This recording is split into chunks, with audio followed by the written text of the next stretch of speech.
The day I graduated, my in-laws didn't show up. Instead, my husband said, "They think you're wasting time. A degree doesn't make you important." That night, they held a party for his cousin's promotion.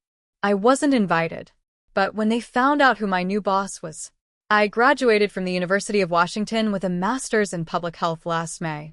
It took me 3 years of juggling full-time work, student loans, night classes, and unpaid internships. I wasn't just doing this for myself. I thought I was building a better future for my husband and me.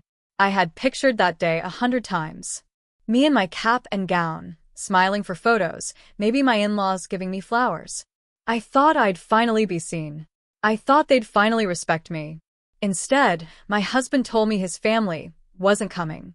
"They think you're wasting time," he said that morning like he was reading off a shopping list. "A degree doesn't make you important." I remember exactly where I was when he said it. Sitting on the edge of our bed, adjusting my gown, nervous and excited. That sentence just flattened me. I looked at him, waiting for a laugh. Just kidding. Nothing. He was already grabbing his keys to head out for a half-day shift. He didn't even take the whole day off. He said he'd meet me at the ceremony. He didn't. So I sat there in the auditorium, surrounded by proud families and screaming kids with signs and balloons, while mine was empty. No husband. No in-laws. Not even a text. I waited outside afterward in my gown for nearly an hour. A couple classmates asked if I wanted to grab lunch. I made excuses. I didn't want anyone to see that no one had shown up for me. I took my own graduation photo in the car mirror, diploma half visible in the shot. Later that night, I checked Facebook. That's when I saw the party. Daryl's cousin Mark had gotten a promotion at some regional insurance office, something like senior client manager. Whatever that means. There they all were. Daryl, his parents, his sister, even Aunt Rhonda, smiling with drinks in their hands, clapping while Mark stood next to a cake that said, "Climbing to the top." I wasn't invited. I wasn't mentioned. Daryl hadn't even told me he was going. I found out through social media. I didn't sleep that night. I just sat on the couch replaying every little thing that had added up to this.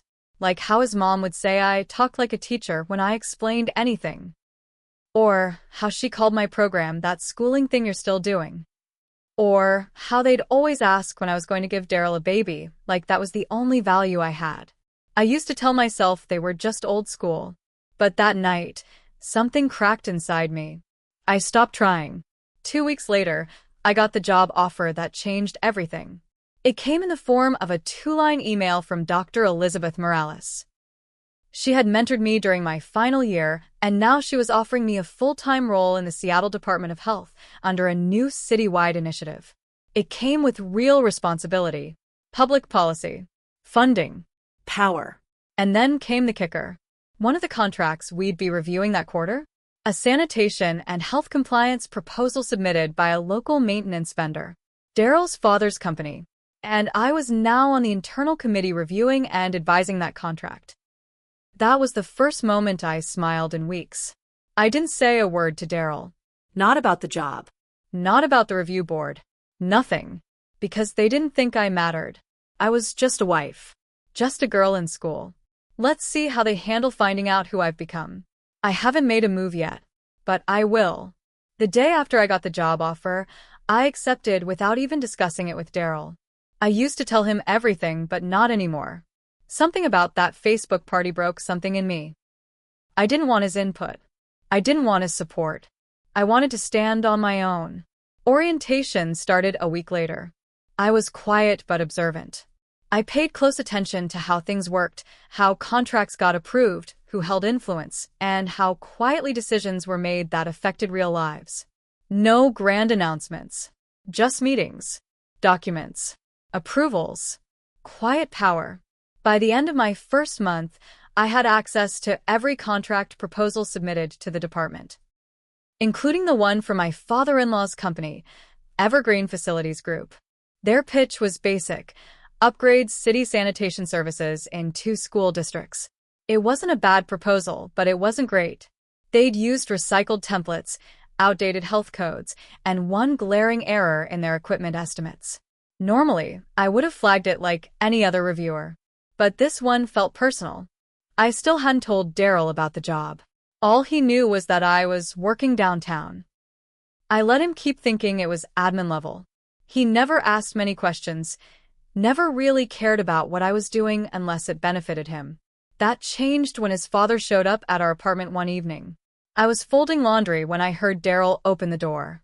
Then I heard that deep, smug voice that used to lecture me about how real work is done with your hands, not papers. He was holding a folder, smiling like a salesman. I stayed in the hallway listening. "They said the health department's reviewing bids this month," he told Daryl. "I hear there's some new people on the advisory panel, some equity-focused hires. Probably means minorities and women." He laughed. Daryl chuckled too.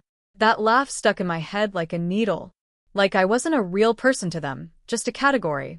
Then his father said something that stopped me cold. "If you hear anything from your wife's new job, let me know. Might help push things along." That night, I didn't sleep. Again.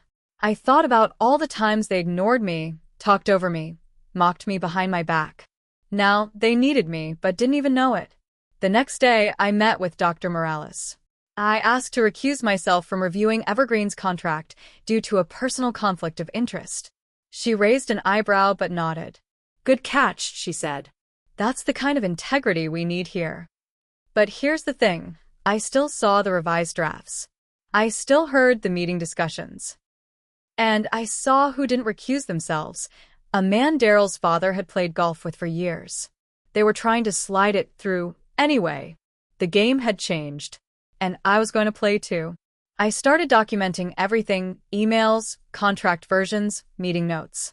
I tracked inconsistencies, vendor reports, and the trail of favors being asked. Nothing illegal yet. But unethical? Absolutely. Daryl still didn't know what I was doing. He was growing more distant, more impatient. I was working late, sometimes on weekends. He accused me of thinking I was better than everyone else now. I didn't argue. I just looked at him. Because, honestly, I was. About 2 months into my new role, I came home early one Friday unannounced. I'd been scheduled for a late strategy meeting that got canceled last minute. When I opened the apartment door, the TV was on. Shoes by the couch. A woman's shoes. I knew immediately. It wasn't even the kind of shock you see in movies. It felt inevitable, like this was always going to happen. I walked into the bedroom, and there they were, Daryl and a woman I recognized. Her name was Monica. She worked at the local physical therapy clinic. I'd met her once at a family barbecue, introduced as a friend of his sister's. She screamed and covered up. Daryl just sat up, blank-faced. We didn't argue. I didn't throw anything. I turned around, walked out, and didn't come back that night. Instead, I checked into a hotel and started making plans. I called a lawyer the next morning. Quietly, I gathered every document, bank accounts, texts, emails, pay stubs, even his recent phone bills. Turns out this had been going on for over a year. And the kicker? Daryl had co-signed a business loan with his father 6 months earlier, using our joint assets as collateral. My stomach turned. That meant my name was tied to that bid, that company, even though I'd officially recused myself. It wasn't just a conflict of interest, it could become a scandal. I had to act fast and clean. I reported the potential financial conflict to my supervisor and asked for a full audit of Evergreen Facilities' past contract work. I framed it carefully. Concerns about compliance and funding transparency. No mention of family. Within a week, the audit was approved. And that's when I found the final nail. A whistleblower complaint. An anonymous city school staffer had submitted a report months ago about Evergreen's cutting corners on sanitation checks. It had been buried, lost in a shuffle of paperwork. Until now, I elevated it.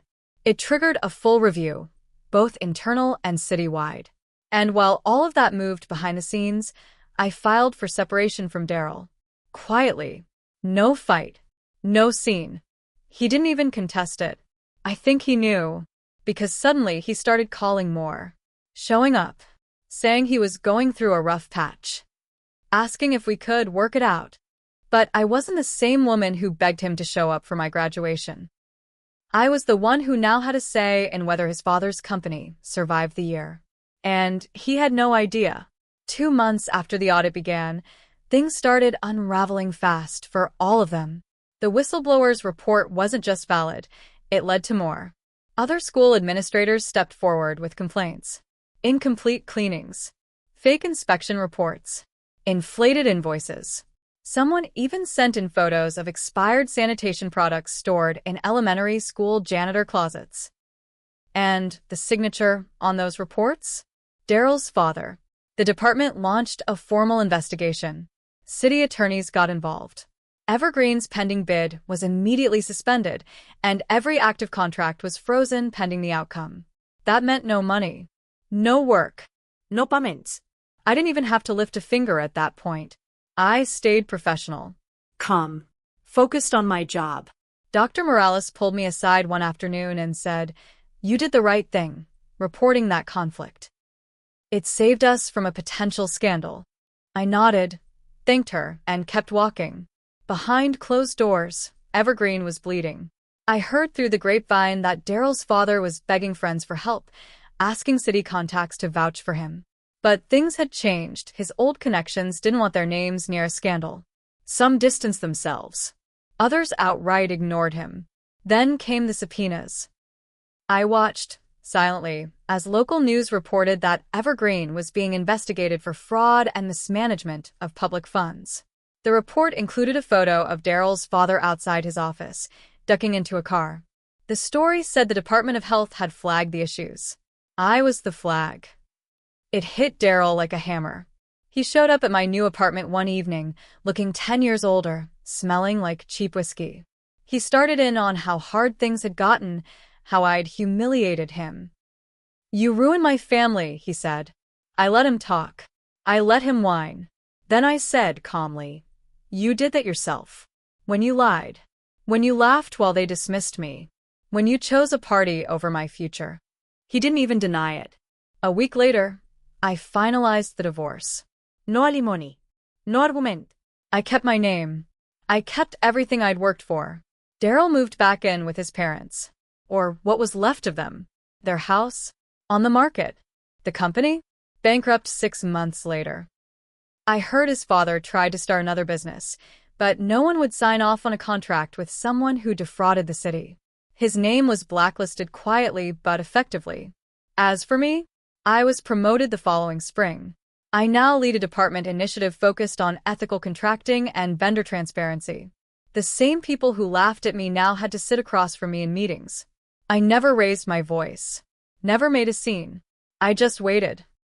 Because sometimes the best revenge doesn't come from shouting. It comes from becoming exactly the kind of person they said you never could be, and making sure they have to watch it happen.